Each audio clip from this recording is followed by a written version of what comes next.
E deu esta ordem a todo o povo: qualquer que tocar este homem ou a sua mulher, certamente morrerá. Semeou Isaque naquela terra, e no mesmo ano ele recolheu certo por um, porque o Senhor abençoava. Enriqueceu-se o homem, prosperou, ficou rico, possuiu ovelhas e bois e grande número de servos, de maneira que os filisteus lhe tinham inveja. E por isso lhe entrulharam todos os poços que os servos de seu pai havia cavado nos dias de Abraão, enchendo-os de terra. Disse Abimeleque a Isaque: aparta-te de nós, porque já és muito mais poderoso do que nós. Então Isaque saiu dali e se acampou no vale de Gerar, onde habitou. E tornou Isaque a abrir os poços que cavaram nos dias de Abraão, seu pai, e lhe deu os mesmos nomes, já que seu pai lhe havia posto. Cavaram os servos de Isaque no vale e acharam um poço de água nascente. Mas os pastores de Gerar contenderam com os pastores de Isaque, dizendo: esta água é nossa. Por isso chamou o poço de Ezeque, pois contenderam com ele. Então cavaram outro poço e também por causa desse contenderam. Por isso recebeu o nome de Sitna. Já vimos como Deus teve compaixão de Isaque, embora fosse digno de abandono no tempo de sua necessidade, pois esta era um favor singular, que a castidade de Rebeca fosse mantida. Portanto, a Isaque fora dada a guarda de sua própria esposa, e de sua parte a esquecera. Ó desconfiança que merecia o mais severo castigo! No entanto, Deus o sustentou e foi o protetor de sua esposa, do contrário, ela teria sido abandonada. Ora, aqui lemos que Deus estendeu mais amplamente sua mercê, ou seja, ele queria que Isaque vivesse em segurança no futuro, e que ninguém o molestasse, quer em sua própria pessoa, quer no tocante a sua esposa. E na verdade, seria necessário que esta provisão lhe fosse dada graciosamente, pois era possível que lhe fosse lançado em rosto de que modo algum ele se importava que sua esposa fosse exposta à vergonha e ao opróbrio. Isto poderia vir a ser-lhe a causa de muitas intrigas diárias. Aqui, porém, Deus o prova e, no entanto, usa o rei do país para garantir sossego, para que ninguém viesse a assaltá-lo e a morrer. Por isso dá ordens são dadas para que ninguém lhe tocasse. Ora, isso foi feito mediante um privilégio especial, em conformidade com aquilo que já mencionamos do Salmo, a saber, que Deus, pelo favor que concedera a Abraão e a Isaque, inclusive castigou a reis e repreendeu aos seus povos. No entanto, até onde podemos deduzir, Abimeleque, assenhoreando pelo medo, fez um decreto cujo conteúdo era muito correto. Por que isso não chegou a ser uma lei perpétua? Porque os homens não possuem a raiz vital do temor de Deus. Nada podem fazer senão movidos pela força e violência. Nada existe neles do sólido e constante, como veremos no momento oportuno. Mas visto que Abimeleque então percebeu que se Isaque fosse ofendido, ou se alguém lhe fizesse algum dano, tal ato não ficaria impune e que Deus tomaria dele vingança. Essa é a razão por que ele foi refreado. Ora, acima de tudo isto, nos é lembrado para que saibamos de que maneira Deus tem guardado os seus. Ainda quando habitem entre pessoas perversas e cruéis, como se fossem entre bestas selvagens, não obstante, ele os tem sustentado com seu poder. Ele age assim porque, do contrário, não confiaríamos nele, pois a bondade que Deus usou para com nossos antigos pais nos é não só lembrada, a fim de que saibamos que ele sempre foi compassivo para com aqueles que neles depositam a sua confiança, mas também para que não duvidemos de que ele não permitirá que hoje sejamos molestados e assim tenhamos nele nosso refúgio. E quando descobrimos que ele estará ao nosso lado, e que por certo ele também manterá a nossa parte, e que sua proteção nos será suficiente contra todos, então enfrentaremos todas as tentativas dos homens de nos desviar. Quando, pois, nutrimos tal confiança, então o exemplo de Isaque que aqui nos é lembrado servirá para instruir, como se Deus nos mostrasse sua mão estendida a ajudar e a socorrer-nos em nossa necessidade, especialmente quando nossos inimigos se mostrarem fortes e poderosos. Então saibamos que Deus não cessará de estender sua prestimosa mão, pois conhecemos o que ele disse pelos lábios do profeta Isaías, no tocante à sua igreja: que ela lhe é mais preciosa do que todos os reinos e impérios do mundo. Ora, admitimos nunca sermos tão desprezados pelas pessoas profanas que não lhe pareçamos dignos de ser lançado aos cães. Contudo, seja como for, visto que Deus uma vez declarou que somos seu rebanho, que Ele nos tomou sobre seu cuidado, estejamos certos de que Ele não falhará em relação a nós, quando formos assaltados por aqueles que nos atormentam e para quem é como se Deus não lhe tocasse. Mas a respeito de tudo, Moisés adiciona: semeou Isaque naquela terra e no mesmo ano recolheu 100 por 1, que vale a dizer que ele colheu 100 vezes ao que semeara. Aqui suscita-se uma dúvida. Visto que Isaque não possuía sequer um palmo da terra, como pode ele semear? No entanto, há quem imagine que ele adquiriu alguma terra ali, porém isso contraria toda razão. Pois seria como se o país se contentasse com a promessa que lhe fora dada, e que habitassem na terra da promessa como estrangeiros. E deveras, lemos logo a seguir que Isaque foi estendendo suas tendas, para deixar claro que ele não tinha casa nem edifício certo. Vemos, pois, que ele era peregrino na terra, como foi seu pai Abraão. Mas é possível que arrendasse alguma terra para nele semear. Portanto, sua família era numerosa, como vimos no caso de Abraão, qual reuniu de sua casa mais de 400 homens selecionados com o fim de empreender uma batalha. Isaque não tinha menos que isso. E então, como já vimos, do contrário, ele não teria aumentado tanto, especialmente habitando no país estranho. Então teria arrendado algum sítio ou lançado mão de alguma terra para lhe semear. Como sabemos que os antigos pais, ainda quando Deus o enriquece, contudo, não deixava de enfrentar o trabalho, tanto eles quanto sua casa. Pois ainda quando possuíssem riquezas e comodidades, respectivamente, contudo, não abusavam desse edifício que Deus, de maneira tão pródiga, lhe concedia, nem da pomba nem do ócio, a fim de se tornarem reis, mas para manter-se sempre em condição modesta. Observe-se, pois, sucintamente o que temos de aprender. Quando Isaque, tendo arrendado alguma possessão, semeou ali. E isto é mencionado por Moisés porque ele adiciona que Deus o abençoou ali, e o fez tão próspero que colheu um cêntuplo. Mas descobriremos ser estranho que neste país, que era tão árido e, por assim dizer, estéril em comparação à Judéia e Síria, e daqueles países adjacentes, especialmente quando fala de um cêntuplo, que as coisas nos parecem inacreditável, porque estimamos aquilo que nos é contado de conformidade com o que já vimos. Mas não é sem razão que nosso Senhor Jesus Cristo nos declare pelo uso de similitude tomada da semente que é semeada, ainda quando ele vise a outro propósito. Não obstante, ele diz que quando os homens semeiam, uma parte cai na vereda, e as aves do céu devoraram. A outra cai entre pedras, e esta não deitará raiz. Portanto, fica sem nutrição. A outra parte é sufocada entre os arbustos e espinheiro. Mas o que foi semeado em boa terra é o que ouve a palavra e a compreende. Este frutifica e produz a 100, a 60 e a 30 por 1. Mateus capítulo 13, versículo 23.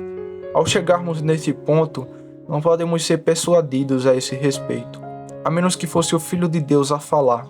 Mas os antigos pais que escreveram a terra de Caldeia, especialmente estiveram no mesmo lugar e o conheciam plenamente, afirmam que o acréscimo ordinário era de 80 e 100. Aqui, porém, visto que ele falava do país dos filisteus, o qual era fértil, mas não como a Caldeia, por isso Moisés o menciona, visto que Deus dera a Isaque uma dádiva singular, a ponto de colher um cêntuplo. Temos aqui o sinal da bênção de Deus derramada sobre Isaque, sim, concernente àquilo que pertencia a esta vida transitória, pois embora os antigos pais sempre respeitassem a herança celestial e volvessem todos seus afetos para lá, não obstante, sendo homens mortais, dependiam que Deus lhe desse alguma prova de sua bondade neste mundo. Pois aquilo que Paulo diz tem sempre lugar aqui, pois o exercício físico para pouco é proveitoso, mas a piedade para tudo é proveitosa, porque tem a promessa da vida, que agora é daquele que lhe há de ser. 1 Timóteo capítulo 4, versículo 8. Enquanto estivermos nesta vida, Deus não nos dará a plenitude daquelas bênçãos que nos prometeu, pois de fato teríamos aqui nosso paraíso, e não entenderíamos demais nossos olhos. Todos os nossos sentidos estariam insetos de excesso. Se Deus nos desse em todos os aspectos aquela abundância que demandamos, é por isso que Ele nos dá somente uma pequena degustação de sua bondade, com o intuito de nos atrair para si. Mas que importa? Só podemos reconhecer em parte que Deus é nosso Pai, não só pelo testemunho de que de sua boca temos desse fato, mas também por aquelas bênçãos que liberalmente nos outorga. E aqui visualizamos ambas essas coisas nesta história que Moisés estabelece, ou seja, que Deus abençoa os seus, de tal sorte que tenham ocasião de regozijar-se nele, e ainda no fato de que ele divide seus bocados em porções tais que eles estão sempre de luta enquanto vivem neste mundo, e desse modo se veem impelidos a estender seus olhos para um horizonte mais distante. Observe-se bem nosso pai Isaac. Ele prospera, se expande e se torna poderoso, no dizer de Moisés. E ele diz não só que Deus prontamente o abençoou, mas que o multiplicou de tal sorte que crescia sempre, se tornava cada vez mais rico. Mas em contrapartida ele adiciona, de maneira que os filisteus lhe tinham inveja. Vemos que Isaac tinha tanta razão para regozijar-se em Deus, pela prosperidade que dele recebera, que não obstante este o despertou e misturou em seu doce alimento algum tempero ácido. Quando Deus o multiplicou de modo tão sensível, isso lhe era motivo de regozijo. Para todos os palestinos, isso era como que um espelho no qual visualizavam o que significava servir a Deus. Não obstante, isso lhe converte em tribulação e motivo de molestamento da parte daqueles. Vemos, pois, como Deus tempera seus benefícios que outorga liberalmente a seus filhos, para que jamais se acomodem e descansem aí. No entanto, aqui suscita-se mais uma indagação. Por que Deus fez Isaac prosperar de tal modo que os habitantes da terra agiram contra ele?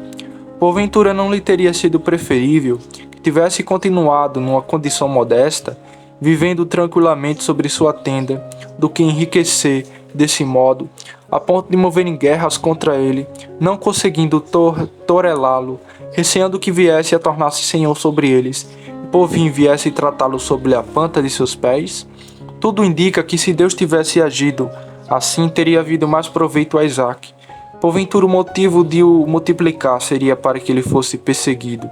Sim, para que ele não tivesse água nem para si, nem para sua família, nem para o gado.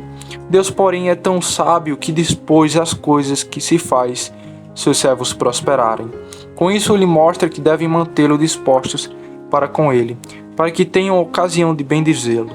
E não obstante, quando ele os expõe a tribulações e exvações públicas, isso também ele reverte no bem deles.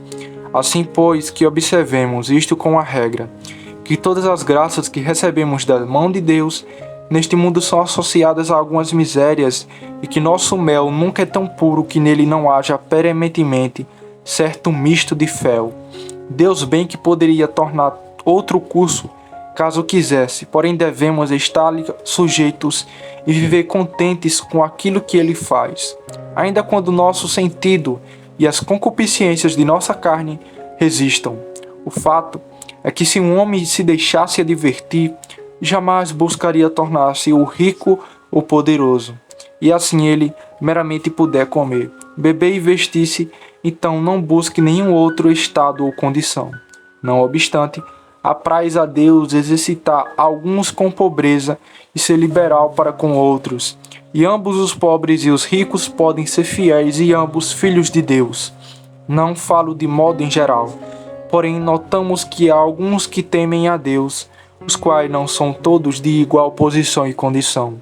Alguns deles possuem riqueza suficiente para sua manutenção. Sim, isso os faz viver com algum crédito e bem-estar entre os homens.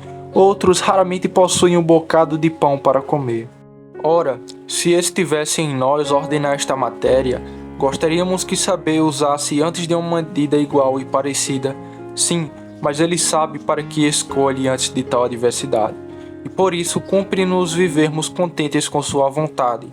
E assim, quando lhe apraz fazer seus servos prosperarem de tal maneira que saibamos com certeza que sua bênção repousa em suas pessoas. Isso constitui um testemunho de sua bondade. Neste campo devem tirar proveito. Mas quando houver alguma amargura misturada nela, então que concluam: Deus não quer que eu durma aqui, nem de tal modo descanse neste benefício terreno. Quer que eu durma aqui, que levem a esquecer a vida eterna. Cumpre, pois, que os fiéis tenham em si esta sabedoria e consideração, a saber, que saibam sempre como tirar proveito dos benefícios que Deus lhe outorga, e entre em mentes que não esqueçam o favor que lhe foi ostentado, ainda quando tenham muitas preocupações, tristezas, tribulações e erros, os quais são causados pelos homens. E nominalmente, aqui os ricos e os pobres, respectivamente, aprendem seu dever. Quando o homem foi afligido com pobreza e carência, contudo, entre mentes, Deus não permitirá que sejam tão destituídos e abandonados, sem que tenham sempre ao menos uma pequena porção, para que entendam que Deus se preocupa com eles. E, portanto, quando os fiéis não tiverem tudo quanto desejam, Deus, porém, os deixa ali, como que abandonados, nem por isso devam murmurar contra ele, nem concluam que ele o rejeitou.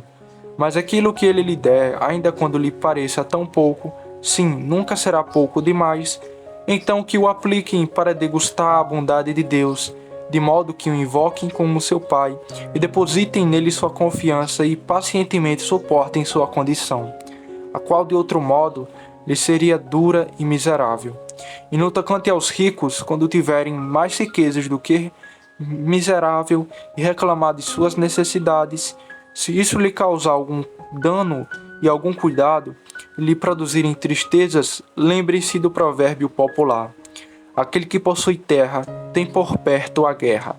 Se um homem possui apenas uma fatia de terra, o mundo será ou atraído a questões judiciais, ou quem sabe terá algum outro problema anexo a ela. Quanto aos ricos, repito, quando permanecerem e perceberem outro problema e essas coisas, que também não conseguem possuir seus bens em paz e tranquilidade, senão que sempre terão também algum problema e inquietação, que saibam que nem por isso devem sentir aversão, e que a bênção de Deus sempre lhe imprime ânimo para que confiem nele, e que não sejam levados à ingratidão e esquecimento, senão que bendigam sempre seu nome. Isso é o que temos de observar neste lugar, onde lemos que Deus fez Isaque prosperar, e esta foi a causa que levou os habitantes do país a invejá-lo, que por isso o expulsaram de seu meio. Ora, lemos expressadamente que o rei de Gerar lhe disse: aparte-se de nós, porque já és muito mais poderoso do que nós. Versículo 16. Aqui, percebemos mais claramente aquilo que já toquei de leve, a saber, que aqueles que não se radicam bem no temor de Deus podem praticar atos virtuosos. Porém, isso é como que uma rajada de vento que passa e não fica. Não há perseverança, a menos que esteja naqueles a quem Deus governa e a quem Ele transforma por seu Espírito Santo, e que seu temor e obediência os sigam em seu curso até alcançarem seu alvo. Não obstante, mesmo os próprios fiéis não são tão constantes na prática do bem. Ao contrário, muitas vezes se cansam e saem do caminho. Deus, porém, os corrige e quando delogam aqui e ali, Ele os traz de volta à boa vereda.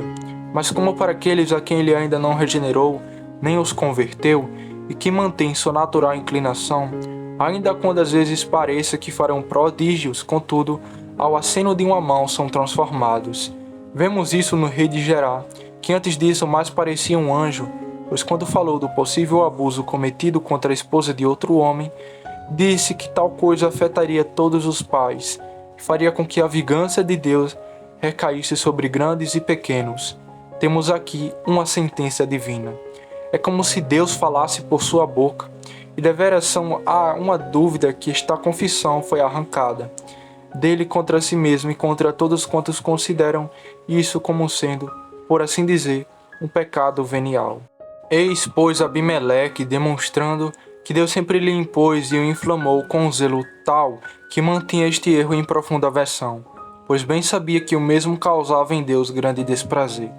E por isso ordenou que se proclamasse que ninguém tocasse em Isaque, nem em sua esposa, sobre pena de morte.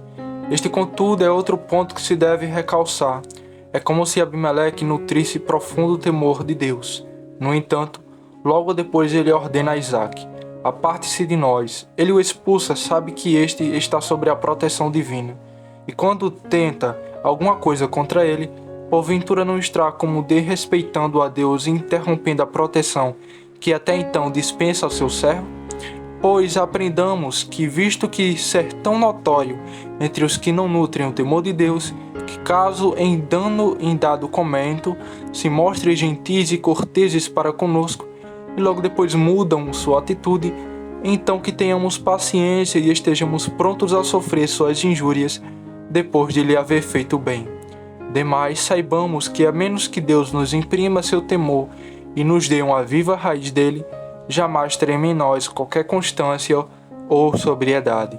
Oremos para que lhe agrade mostrar-nos pelo efeito que ele realmente nos renovou pelo seu Espírito Santo, e que não temos um zelo que se assemelha a fogo e a palha, que bem depressa se extingue, mas que desejamos marchar sempre avante em sua obediência e continuar nessa direção. E ainda quando às vezes revalemos os pés desta rota, já que somos por demais fracos, a respeito de não estarmos insetos de extravio e de afastarmos dele, contanto sigamos nosso curso até o fim. Por isso temos de rogar-lhe diariamente que aumente em nós as grandes e as graças de seu Espírito Santo, pois se nosso desejo nunca fosse tão bom, com certeza bem depressa nos esfriaríamos. E como nossa natureza é inconstante, de hoje para amanhã sofreríamos mudança, caso Deus não continuasse a nos governar. Em suma, é isso que temos de observar. Ora, a razão aqui alegada por Abimeleque é extraída pela experiência comum, pois sabemos que os ricos desprezam os pobres e aquele que tem muito acredita que outros não lhe fazem parelha. Por isso é que paulatinamente se enchem de orgulho e ousadia, seguem a crueldade segundo o adágio. Os homens são como cavalos quando são bem alimentados, se mostram imoderados e indomáveis. Ossem e mordem, em suma, não se deixarão montar. E muito comumente, este é o caso com os homens. De modo que quando o homem se torna grande em fartura e riqueza, indubitavelmente por natureza se penderá para o progresso e o orgulho terá domínio sobre ele. E assim lemos expressamente de Sodoma, que quando ajuntaram grande abundância de riquezas, se tornaram orgulhosos e mais tarde seguiram a crueldade, de modo a não nutrir nenhuma compaixão de seus vizinhos pobres, ajudando-os. E esta, por assim dizer, é quase uma questão ordinária. Assim, pois, quando Abimeleque disse a Isaque: "Apartai-vos de nós, porque és muito mais poderoso que nós", isso se deu porque os homens abusam das graças divinas e não conseguem contentar-se com sobriedade e modéstia quando Deus os faz progredir. Ora, assim sabemos quão perversos somos, pois quando Deus se nos mostra liberal, é indubitável que se aproxima de nós e nos atrai a si. E isso nos propicia ocasião a tanto mais nos humilharmos, pois não há nada que deveria trazer-nos mais à ordem e ao cumprimento de nosso dever do que quando dessa maneira Deus nos revela para nos andemos, por assim dizer, à direita. Mas se usarmos mal suas graças, e se as riquezas gerarem em nós, respectivamente, orgulho e presunção, e dessa maneira menosprezarmos aqueles que são nossos inferiores, e em seguida a crueldade, de modo que atormentamos molestemos ao outro, devorando a este aqui e aquele ali, porventura não é isso converte a luz em trevas? Assim, pois, é preciso que conheçamos a perversidade que há em nós, qual somos não só inclinados, mas também atraídos, a menos que Deus nos afaste dela. Ora, quando Deus trata bem a seus filhos, é indubitável que Ele tanto mais corrija neles seu vício, para que não tenham o desejo de apressar-se a exibir seu chifre e sua jocosidade, e a pisar sobre a planta de seus pés os que não são seus iguais. E já declaramos que há sempre misturada certa moderação para que não se gloriem e se gabem em demasiada de sua felicidade. Seja como for, o fato é que ele opera nesse particular por meio do seu Espírito Santo. Portanto, em nós nunca haverá alguma modéstia, sempre que nos for propiciada alguma ocasião de progresso. A casca de uma cebola é suficiente para fazer-nos esquecer nossa origem, a tornar-nos embriagados com arrogância, levar-nos a desprezar todos os demais. Isaque, porém, não era tal dado ao orgulho e presunção, e Abimeleque o fez errar.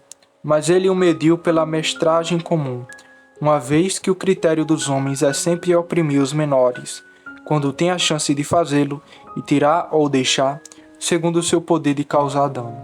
E é por isso que Abimeleque disse: Tu és mais poderoso que nós, e desse fato temos de observar que Deus nos admoesta por meio deste exemplo comum a conduzir-nos pacifica e modestamente, quando nos for propiciada alguma ocasião de prestarmos alguma conta de nós mesmos, para que nos desvenliemos e sejamos tais mais cuidadosos em manter-nos em nossa posição, sim, na inferior, e entre mentes lhe aprouve humilhar-nos e manter-nos em condição baixa e desprezível. Saibamos que ele faz o que nos redunda em bem, e se for, por assim dizer, uma medicina preventiva, saibamos que se porventura subirmos prontamente mais elevados de honra, isso nos faria totalmente cegos. E é isso que temos de reter neste lugar. Ora, lemos em seguida: Então Isaque saiu dali, se acampou no vale de Gerá, onde habitou. Ele não saiu de vez do país, mas se afastou para não ter nada mais diante de seus olhos e eliminasse qualquer ocasião de malícia da parte de todos os habitantes de Gerá, pois sabemos que gênero de pessoas eram os filisteus. Aqui vemos em primeiro lugar a paciência de Isaque, que não só não replicou, mas para garantir de paz e descanso, tomou em sua bagagem e seguiu seu caminho, a fim de fincar sua tenda em outro lugar, e dessa forma exibir sua humildade. É verdade que ele não saiu completamente do país, mas, não obstante, poderia ter feito alguma resistência a fim de delongar-se naquele lugar, onde, por assim dizer, adquiriu um sítio. Já vimos que seu pai Abraão preparou, por assim dizer, um pequeno exército em sua casa. Portanto, ele poderia ter feito algo semelhante, e assim teria desfeito a injúria que lhe foi feita. Mas longe dele agir assim. Portanto, era como que um cordeiro, e Moisés não diz que ele fomentasse alguma contenda, ou fizesse qualquer escaramunga, ainda quando fosse encoraçado de seu meio, isso injustamente. Depois de o haver recebido e depois de lhe haver mostrado algum sinal de cortesia, no entanto ele deixou tudo. Assim, pois, somos ensinados, quando formos oprimidos, a suportar nossos erros pacientemente, e não lançar mão da espada a fim de nos vingarmos, quando parecer que temos uma causa justa diante dos homens. Pois bem sabemos o que nos é ordenado, a saber, que abramos mão da ira, ou seja, deixemos que Deus nos vingue, e assim seremos seguidores de nosso pai Isaque, permitindo que ele seja perversamente expulso do país, onde se comportará de tal modo que deveria antes ser amado por todos. Por que ocasião lhe dará para que ele fosse suspeito de algum mal? E no entanto o lançam fora e ainda afirmam que ele era forte demais, como se houvera usado mal sua grandeza. Assim, esta é uma lição no tocante à retirada de Isaque, onde lemos que ele veio para o vale de Gerá. Agora Moisés adiciona outra prova de que lhe fora muito difícil, a saber, que ele voltou a abrir os poços de seu pai Abraão, que havia cavado durante sua peregrinação ali, que conservou os mesmos nomes que lhe fora dados. Percebemos aqui, em primeiro lugar, a malícia dos filisteus, e a despeito de Abraão haver vivido com toda a cortesia entre eles, sim, e que Abimeleque, predecessor deste homem, fizera com ele uma aliança, e veio à sua procura, e Abraão lhe dera um dos poços que havia aberto, o qual comprara outra vez e lhe prestara homenagem, como já vimos. Não obstante tudo isso, eles vieram Deus, que haviam entupiram seus poços. Sabiam que Abraão era o servo de Deus e profeta, que Deus havia sustentado sua disputa, e estavam de posse de um testemunho visível deste fato. Pois inclusive a casa de Abimeleque fora derrotada, e Deus o açoitara, e por isso poderiam ter se mudado dali e lhe cedido o lugar. E a despeito de que por certo tempo não foram bem informados, visto que Abraão protestara que não errara contra nem havia ferido a ninguém, como havia jurado Abimeleque, que deveria ter se contentado com isso. Tiveram experiência de que aquele homem era muito leal e que havia mantido sua promessa onde fizera. Não obstante, para que ele nunca mais voltasse, entupiram os poços que lhe havia cavado, pois sem dúvida isso foi feito com o fim de impedir que ele voltasse a viver entre eles, porque visto ser ele um estrangeiro, então que buscasse um lugar adequado para ali habitar. Como alguém diria, a menos ali terei água, e outra vez haverá pastagem para meu gado. Assim, pois, ele poderia ter regressado. Mas o que fizeram? Assim que a água ali foi tomada, então se vera constrangido a buscar pastagem em outras paragens, e assim nunca mais voltará para cá. Percebe-se aqui uma malícia vil e maldosa. Saibamos, porém, que a vontade de Deus é que seus filhos sejam assim molestados desse modo, testando sua paciência. Também notemos que tudo contribui para a confusão dos perversos quando se mostram desapiedados para com os servos de Deus. Pois, indubitavelmente, se Abraão continuasse habitando ali, a bênção divina teria repousado sobre aquele país. Quando a mesma coisa se repete com Isaac, colhendo eles centulho de tudo quanto havia semeado, sem dúvida a terra era fértil e que todos seus vizinhos degustaram do favor divino. Em suma, os filhos de Deus sempre degustam de algum doce sabor de sua mercê. Já vimos o que foi dito de Sodoma e Gomorra, a saber, que se Deus encontrasse ali a menos 10 justos, a cidade não seria destruída. Vejam-se, pois, os desprezadores de Deus e infiéis, que expulsam os fiéis de seu meio e já não podem habitar com eles, e que isso sempre se reverterá para sua própria confusão. No interim, Deus terá compaixão dos seus, e não importa se forem expulsos do mundo, perseguidos e não tiverem onde apoiar seus pés, ainda assim acharão sempre algum refúgio e sombra onde possam descansar. No entanto, devemos amar-nos com grande paciência quando os homens se mostrarem cruéis contra nós, a ponto de não encontrarmos equidade entre eles, se mostrarem como que bestas dementes. Contudo, devemos suportar tudo isso para que sejamos armados com o Espírito de Deus, que é o Espírito de clemência. Seguramente não precisaremos fazer nada para expelir nossa própria peçonha, pois somos tão melindrosos e escrupulosos que não conseguimos suportar nada e vivemos sempre prontos a revidar nossa própria intriga. Portanto, nunca seremos tão brandos a ponto de suportar as injustiças que nos são feitas, a menos que Deus nos governe por seu Espírito Santo. Mas seja como for, o exemplo do país é que, posto diante de nossos olhos, para que aprendamos a não nos sentirmos exasperados e inquietados demais, quando os homens de alguma maneira nos atormentam. Além do mais, aqui lemos expressadamente que Isaac lhe deu os mesmos nomes que seu pai lhe havia dado, como lemos acerca de Bezeba, que era do poço do juramento. Portanto, Abimeleque prestava ali um juramento a Abraão.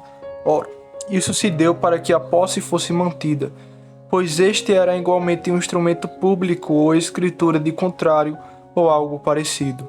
Abimeleque fizeram ali uma aliança com Abraão, sim, uma promessa ratificada com uma cerimônia solene.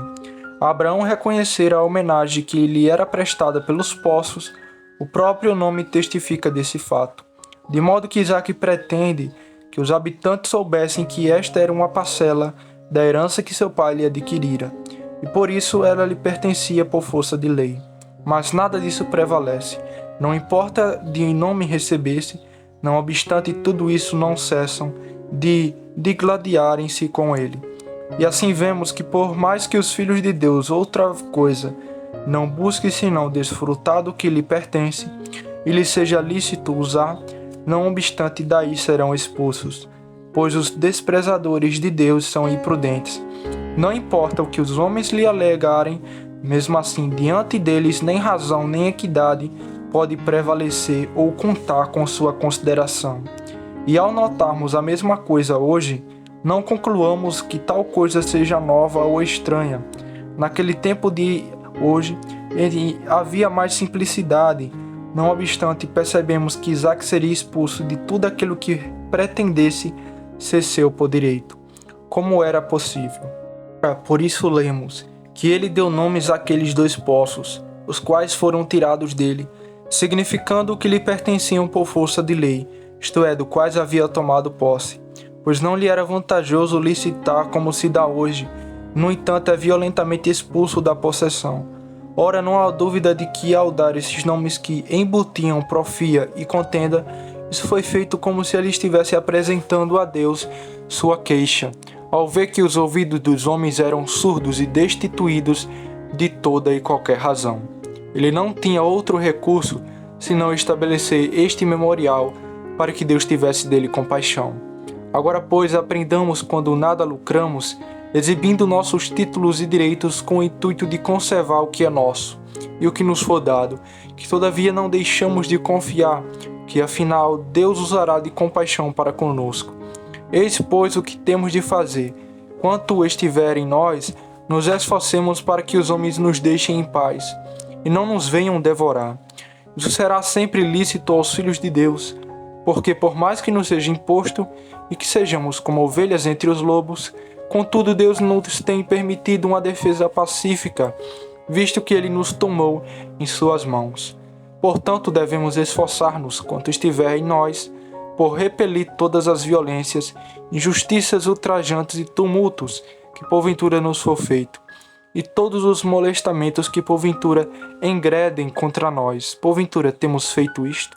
Se nada lucramos e que os homens se tornam tão obstinadamente inclinados a causar dano, e especialmente se forem tomados de tal fúria que toda razão for tripudiada entre eles, então recorramos a Deus e oremos para que lhe apraza tomar em suas próprias mãos nossa causa. E não duvidemos quando os homens se tornarem tão descorteses que escarneçam de tudo quanto porventura aleguemos, de que no fim Deus os enfrentará. Eis, pois, o que temos de aprender do exemplo de Isaque. Quando ele dá nomes aos poços, suporta as intrigas, debates e contendas, pois isso não podia resolver os bons humores ou maus humores, visto que há tantos que se vingariam e emitiriam alguma palavra injuriosa. Isaque, porém, encomendava sua causa a Deus, como também somos exortados por Pedro, que quando formos alvos dos homens invejosos e não pudermos encontrar remédio em suas mãos, então esperemos até que Deus nos estenda sua mão, como seguramente ele fará. Ora, por fim, lemos que Isaque, havendo cavado um poço, pela qual ele não foi assaltado, lhe deu o nome de Reobote, que significa dádivas. Especialmente ele o expressa no plural, e não se contenta em dizer, eis uma dádiva, mas diz, eis as dádivas que Deus nos tem outorgado. No entanto, vemos mais claramente o que eu toquei de leve antes, ou seja, quando Isaque se viu em tão profunda angústia, que não sequer tinha nem água para beber, nem os homens eram tão cruéis para com ele, que não podia beber nem ainda da água que ele mesmo tivera o trabalho de cavar, bem como pelas mãos de sua família. Então apresenta a Deus o problema, visto que ele é o justo juiz. Mas, em contrapartida, quando Deus teve compaixão dele e os homens não mais vieram para atormentá-lo, e agora tem para si água para beber, bem como para seu sequito, então declara, eis que Deus me outorgou tudo isso. Ele não disse, enfim eu vi concretizado meu propósito, finalmente estes perversos me deixaram em paz, agora desfrutemos de nosso sossego. Ele não fala simplesmente como um homem profano gostaria de fazer, porém conversa consigo mesmo, um memorial de ação de graça oferecidas a Deus. Portanto, ele estabeleceu um memorial de sua queixa, a fim de arrancar compaixão do Senhor em seu favor. De modo semelhante à sua mente, agora este benefício divino lhe era gravado, e que os homens falariam dele, não só por 3 dias, mas ainda após sua morte, e que reconheceriam naquele poço um sinal do favor que Deus lhe demonstrava. E notemos bem essa circunstância, pois ele não cessa de render graças a Deus com coração sereno, ainda quando viesse por muito tempo aflito. Depois de suportarmos por muito tempo tribulações semelhantes, as graças de Deus costumam ficar envoltas em escuridão por nosso pressentimento. E se Deus nos suporta a languidez por algum tempo, ainda quando mais tarde nos estenda a mão, contudo não cremos que isso procedeu dele, e sim o atribuamos à fortuna. Isaque, porém, não agiu assim. Muito embora fosse expulso e o suportasse por algum tempo, contudo tão logo Deus lhe deu alívio, passou a bendizer seu nome e a dizer, Deus me engrandeceu. Eis as dádivas ou benesses divinas que contemplo neste poço. Ora, por fim, temos de notar a paciência de Isaque, ao pregarmos hoje sobre a paciência, dificilmente conseguimos atingir este ponto, ou seja, que se porventura tivermos de suportar tão pouco, logo estaremos folgoros e irados, e quando parecer que somos muito pacientes, contudo sempre haverá algum ressentimento, a menos que Deus ainda no primeiro impulso nos conforte nesse meio tempo. O que realmente sofremos? Seguramente quase nada. Se suportamos apenas uma coisinha de nada, é tão difícil que haja algo tão doloroso. E além do mais, se os homens continuam a fazer-nos dano, nosso sofrimento é insuportável. Mas estamos longo desta clemência e brandura que aqui nos são exibidas em nosso pai Isaque. Talvez diríamos, eu não o suportaria. Se alguém errar contra nós, apenas numa pequena importância em dinheiro, ou nos tomar um objeto de pequeno valor, logo diremos, eu não tolero isso, é muito para mim. Sim, Isaque, porém, se empenhou pela água, ele não empunhou uma espada a lutar por ela, no entanto preferiu sofrer a injustiça. Ainda que houvera cavado os poços e seu pai os adquirira de seu próprio bolso, e que o rei lhe dera uma garantia, e ele o havia aberto de novo e feito muitas viagens a fim de ter água para beber. Não obstante a tudo isso, percebemos sua paciência. E assim, quando Deus nos afligir e entregar aos ímpios a rédeas, e fomos importunados e tornados por eles, contudo saibamos que não chegamos a atingir o extremo de não possuir sequer uma água para beber, e ver tirados de nós aquele elemento que Deus quer que sejam comuns entre os homens, pois cada um de nós deve ter sua porção à parte, seja de grão, seja de vinho, seja de carne, coisa desse gênero, bem como móveis e possessões, cada um deve possuir sua própria coisa. No entanto, a água é um elemento que Deus ordenou a todos os homens. Quando há rios, poços e fontes em algum caminho, porque tais coisas seriam suprimidas daqueles que são criaturas de Deus? Mas seja como for, coube a nossos pais se chegarem a tal extremo. E isto serve ao propósito de aprendermos a cultivar a paciência, não só sofrendo alguma injúria leve, ou duas ou três, senão que em todos os aspectos sejamos de natureza muito mansa e cortada, se porventura for uma questão de vida ou morte. Depositemos nossa esperança em Deus, para que Ele exiba sua compaixão para conosco. Por isso, não dupliquemos nosso mal, não façamos de dois demônios, quando o perverso e ímpio nos perseguirem injustamente.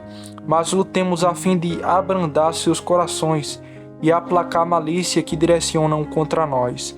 Se agirmos assim, é certo que mesmo que por algum tempo sejamos atingidos por angústia extrema, contudo no fim Deus nos engrandecerá, e então teremos sobrejo motivo para bendizer seu santo nome com bocas cheias.